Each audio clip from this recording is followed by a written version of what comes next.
Youssouf, Joseph. Au nom d'Allah, le tout miséricordieux, le très miséricordieux, Alif, Lam, Ra. Tels sont les versets du livre explicite. Nous l'avons fait descendre, un Coran en arabe, afin que vous raisonniez.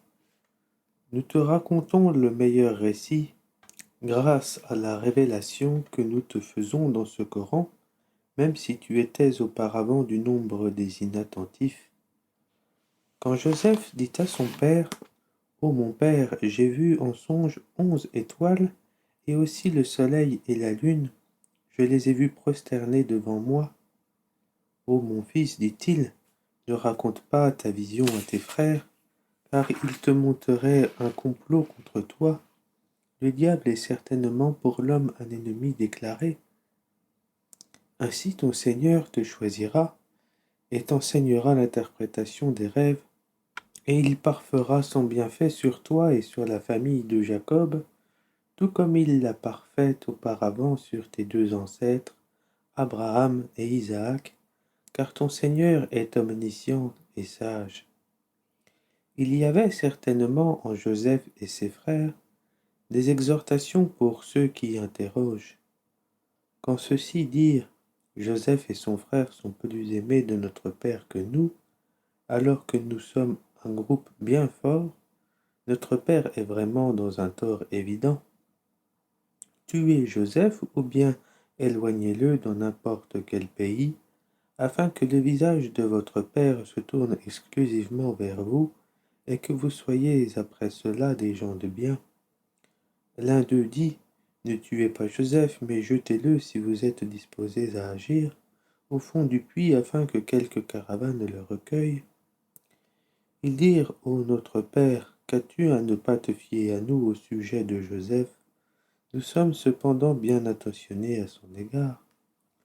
Envoie-le demain avec nous faire une promenade et jouer, et nous veillerons sur lui. » Il dit, « Certes, je m'attristerai que vous l'emmeniez, et je crains que le loup ne le dévore dans un moment où vous ne ferez pas attention à lui. » Ils dirent, « Si le loup le dévore alors que nous sommes nombreux, nous serons vraiment les perdants. » Et lorsqu'ils l'eurent emmené, ils se furent mis d'accord pour le jeter dans les profondeurs invisibles du puits.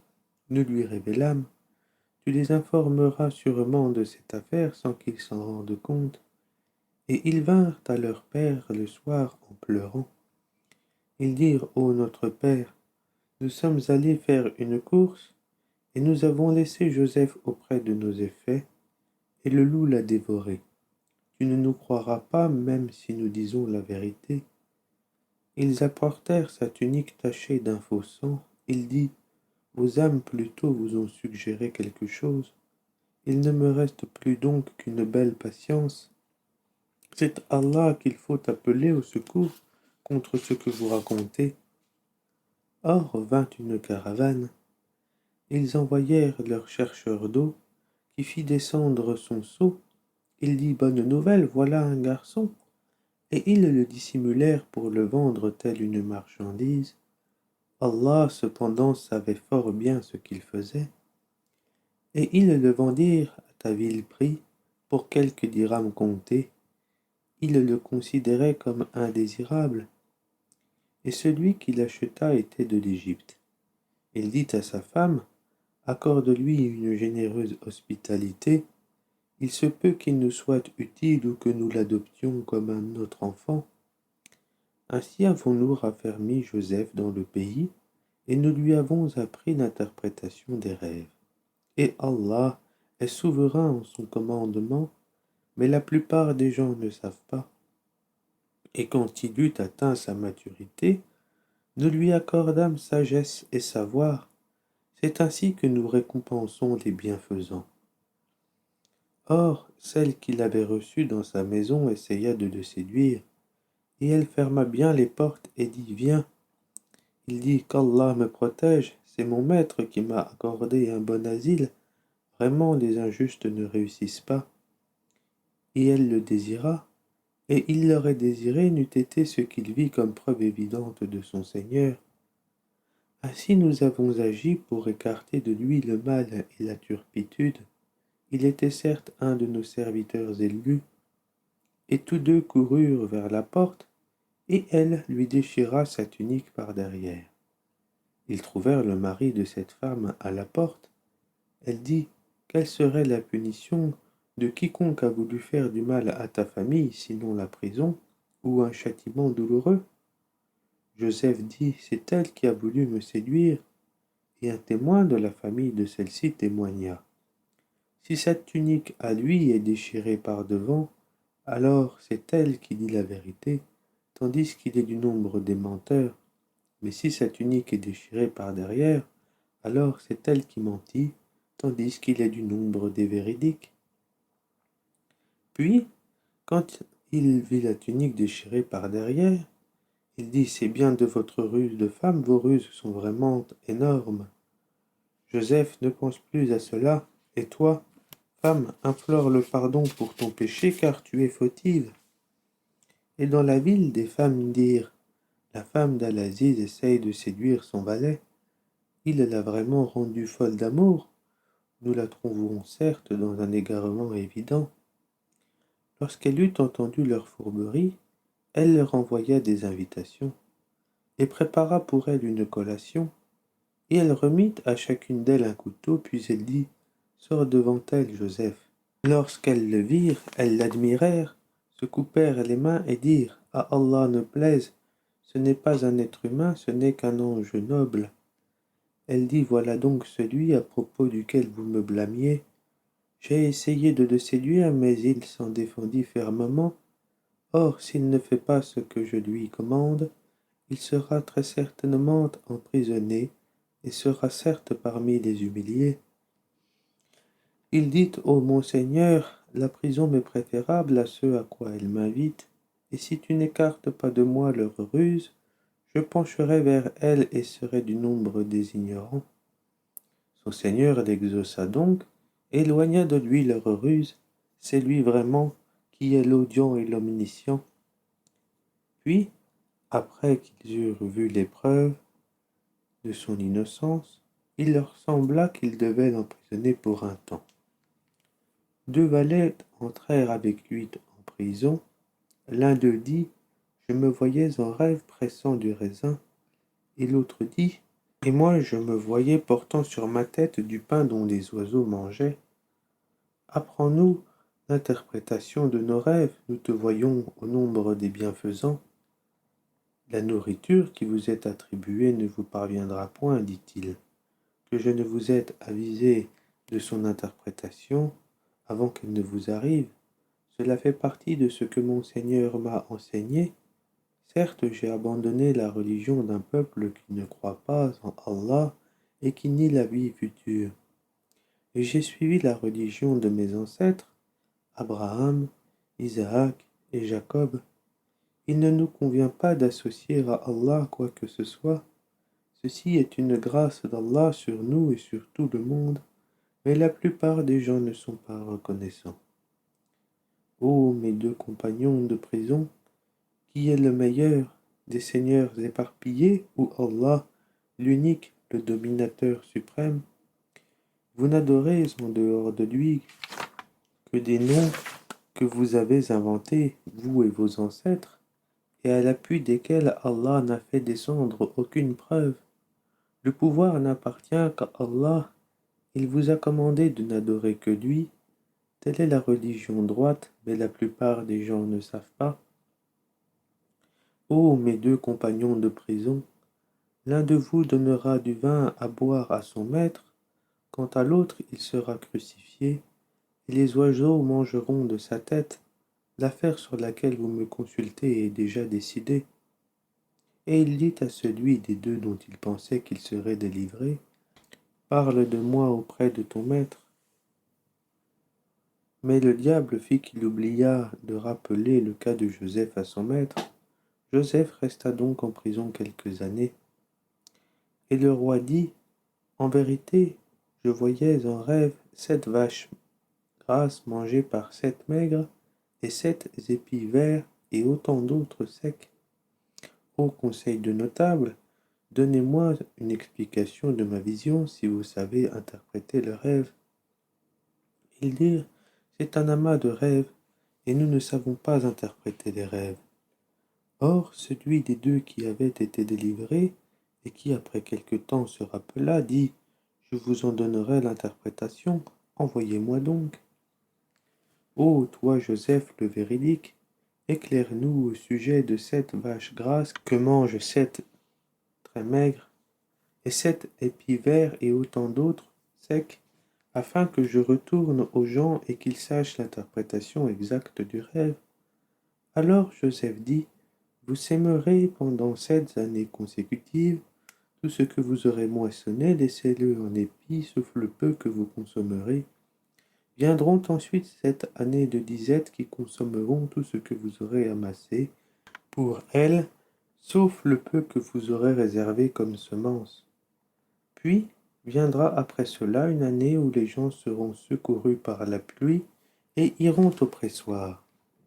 Et le roi dit, amenez-le-moi. Puis lorsque l'émissaire arriva auprès de lui, Joseph dit, retourne auprès de ton maître et demande-lui quelle était la raison qui poussa les femmes à se couper les mains. Mon Seigneur connaît bien leur ruse. Alors le roi leur dit, qu'est-ce donc qui vous a poussé à essayer de séduire Joseph? Elles dirent, à Allah ne plaise, nous ne connaissons rien de mauvais contre lui. Et la femme d'Al-Aziz dit, maintenant la vérité s'est manifestée, c'est moi qui ai voulu le séduire, et c'est lui vraiment qui est du nombre des véridiques. Cela afin qu'il sache que je ne l'ai pas trahi en son absence, et qu'en vérité, Allah ne guide pas la ruse des traîtres. Je ne m'innocente cependant pas, car l'âme est très incitatrice au mal, à moins que mon Seigneur, par miséricorde, ne la préserve du péché. Mon Seigneur est certes pardonneur et très miséricordieux. Et le roi dit, amenez-le-moi, je me le réserve pour moi-même. Et lorsqu'il lui eut parlé, il dit, tu es dès aujourd'hui près de nous, en une position d'autorité et de confiance. Et Joseph dit, assigne-moi les dépôts du territoire, je suis bon gardien et connaisseur. Ainsi avons-nous affermi l'autorité de Joseph dans ce territoire, et il s'y installait là où il le voulait. Nous touchons de notre miséricorde qui nous voulons, et ne faisons pas perdre aux hommes de bien le mérite de leurs œuvres, et la récompense de l'au-delà est meilleure pour ceux qui ont cru et ont pratiqué la piété. Et les frères de Joseph vinrent et entrèrent auprès de lui. Il les reconnut, mais eux ne le reconnurent pas. Et quand il leur eut fourni leurs provisions, il dit, amène-moi un frère que vous avez de votre père. Ne voyez-vous pas que je donne la pleine mesure et que je suis le meilleur des hôtes? Et si vous ne me l'amenez pas, alors il n'y aura plus de provisions pour vous chez moi, et vous ne m'approcherez plus. Ils dirent, nous essayerons de persuader son père, certes, nous le ferons. Et il dit à ses serviteurs, remettez leurs marchandises dans leurs sacs, peut-être les reconnaîtront-ils quand ils seront de retour vers leur famille, et peut-être qu'ils reviendront. Et lorsqu'ils revinrent à leur père, ils dirent, ô notre père, il nous sera refusé à l'avenir de nous ravitailler en grains, envoie donc avec nous notre frère, afin que nous obtenions des provisions, nous le surveillerons bien. Il dit, vais-je vous le confier comme auparavant, je vous ai confié son frère, mais Allah est le meilleur gardien, et il est le plus miséricordieux des miséricordieux. Et lorsqu'ils ouvrirent leurs bagages, ils trouvèrent qu'on leur avait rendu leurs marchandises. Ils dirent, ô notre Père, que désirons-nous de plus? Voici que nos marchandises nous ont été rendues, et ainsi nous approvisionnerons notre famille, nous veillerons à la sécurité de notre frère, et nous nous ajouterons la charge d'un chameau, et c'est une charge facile. Il dit jamais je ne l'enverrai avec vous, jusqu'à ce que vous m'apportiez l'engagement formel, au nom d'Allah, que vous me le ramènerez à moins que vous ne soyez cernés. Lorsqu'ils eurent Lorsqu'ils lui eurent apporté l'engagement, il dit: Allah est garant de ce que nous disons. Et il dit: Ô mes fils, n'entrez pas par une seule porte, mais entrez par portes séparées. Je ne peux cependant vous être d'aucune utilité contre les desseins d'Allah. La décision n'appartient qu'à Allah. En lui je place ma confiance, et que ceux qui placent leur confiance la placent en lui. Étant entrés comme leur père le leur avait commandé, cela ne leur servit à rien contre les décrets d'Allah. Ce n'était au reste qu'une précaution que Jacob avait jugé de leur recommander. Il avait pleine connaissance de ce que nous lui avions enseigné, mais la plupart des gens ne savent pas. Et quand ils furent entrés auprès de Joseph, celui-ci retint son frère auprès de lui en disant: Je suis ton frère, ne te chagrine donc pas pour ce qu'il faisait. Puis quand il leur eut fourni leurs provisions, il mit la coupe dans le sac de son frère. Ensuite un crieur annonça: Caravaniers, vous êtes des voleurs. Ils se retournèrent en disant: Qu'avez-vous perdu? Ils répondirent: Nous cherchons la grande coupe du roi. La charge d'un chameau à qui la portera, et j'en suis garant. Par Allah, dirent-ils, vous savez certes que nous ne sommes pas venus pour semer la corruption sur le territoire, et que nous ne sommes pas des voleurs. Quelle sera donc la sanction si vous êtes des menteurs, dirent-ils. Ils dirent: La sanction infligée à celui dont les bagages de qui la coupe sera retrouvée est qu'il soit livré lui-même à titre d'esclave à la victime du vol. C'est ainsi que nous punissons les malfaiteurs. Joseph commença par les sacs des autres avant celui de son frère, puis il la fit sortir du sac de son frère. C'est ainsi que nous rusâmes en faveur de Joseph, car il ne pouvait pas se saisir de son frère selon la justice du roi, à moins qu'Allah ne l'eût voulu. Nous élevons en rang qui nous voulons, et au-dessus de tout homme détenant la science, il y a un savant plus docte que lui. Ils dirent: S'il a commis un vol, un frère à lui auparavant a volé aussi. Mais Joseph tint sa pensée secrète et ne la leur dévoila pas. Il dit en lui-même: Votre position est bien pire encore, et Allah connaît mieux ce que vous décrivez. Ils dirent: Ô Al-Aziz, il a un père très vieux. Saisis-toi donc de l'un de nous à sa place. Nous voyons que tu es vraiment du nombre des gens bienfaisants. Il dit qu'Allah nous garde de prendre un autre que celui chez qui nous avons trouvé notre bien. Nous serions alors vraiment injustes. Puis, lorsqu'ils eurent perdu tout espoir de ramener Benjamin, ils se concertèrent en secret. Leur aîné dit: Ne savez-vous pas que votre père a pris de vous un engagement formel au nom d'Allah, et que déjà vous y avez manqué autrefois à propos de Joseph?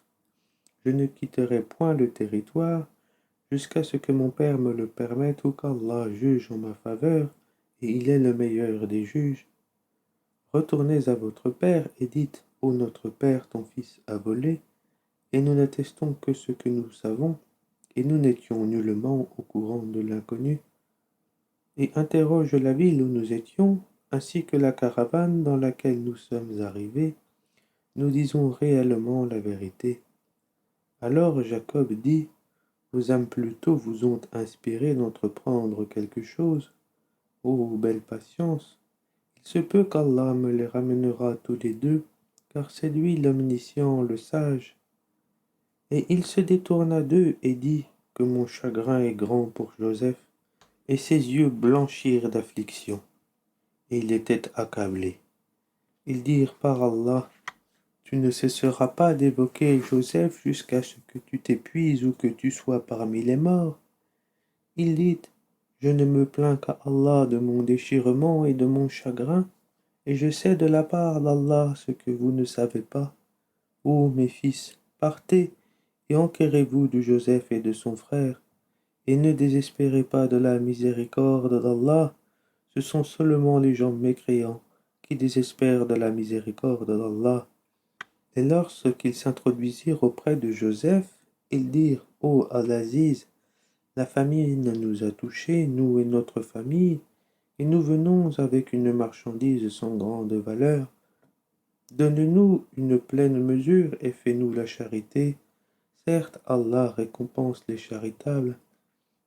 Il dit, savez-vous ce que vous avez fait de Joseph et de son frère alors que vous étiez ignorants? Ils dirent, est-ce ce que tu es? Certes, tu es Joseph. Il dit, je suis Joseph et voici mon frère. Certes, Allah nous a favorisés. Quiconque craint et patiente, et très certainement, Allah ne fait pas perdre la récompense des bienfaisants. Ils dirent, par Allah, vraiment, Allah t'a préféré à nous, et nous avons été fautifs. Il dit, pas de récrimination contre vous aujourd'hui, qu'Allah vous pardonne, c'est lui le plus miséricordieux des miséricordieux. Emportez ma tunique que voici, et appliquez-la sur le visage de mon père, il recouvrera aussitôt la vue, et amenez-moi toute votre famille. Et dès que la caravane franchit la frontière de Canaan, leur père dit, je décèle certes l'odeur de Joseph, même si vous dites que je radote. Ils lui dirent, par Allah, te voilà bien dans ton ancien égarement.